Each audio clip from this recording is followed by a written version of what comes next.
Welcome to footballgameplan.com, where football makes sense.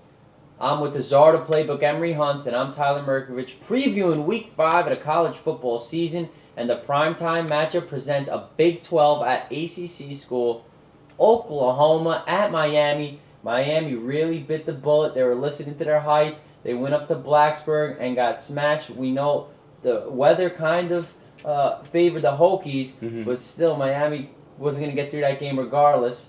They were listening to the hype, too much hype. Now, for Oklahoma, Sam Bradford, we don't know if he'll play or not. What are the keys to victory for Bob Stoops? Keys to victory for Oklahoma, you want to look at Jeremy Beal, defensive end for Oklahoma, has to introduce himself to Jacory Harris real early and often. Get after Jacory Harris. You saw what Virginia Tech was able to do when they harassed him, got pressure on him. He was able to be flustered and made some bad decisions. Also, do not get away from the running attack. You have two good running backs in Chris Brown and a real special one in DeMarco Murray. Do not get away from the running attack.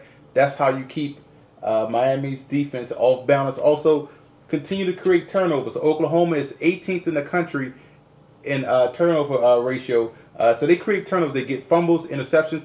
Keep flying around the football field like that, and they should have some success. They forced the issue, absolutely. But the question was their offensive line coming to the season.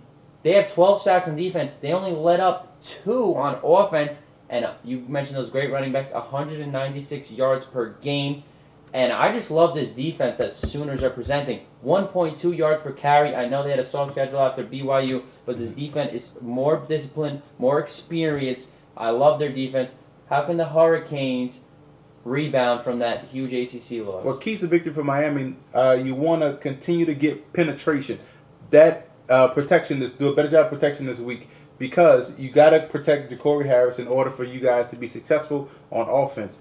2, lean on OU with that big offensive line. Miami has a huge offensive line in compared to Oklahoma's light defensive line. So if they can lean on these guys a little bit, run the rock, be patient with it, it should open up some holes later on in the game and in the play-action passing game. Also, you want to take away Oklahoma's running game, because right now you don't know if it's Landry Jones or Sam Bradford playing, so they're going to try to get balance. You want to take away those 2 good running backs they have and make them throw the ball, because you can match up well with those receivers, with the athletes you have at defensive back for Miami. So take those away. But I think Oklahoma has enough to beat Miami in Miami due to the fact that they have the running game, the better defense, and they have experience in that offense that they're running.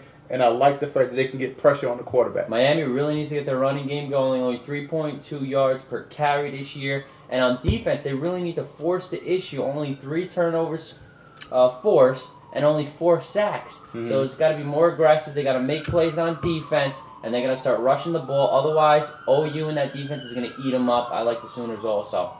For more, visit footballgameplan.com/NCAA.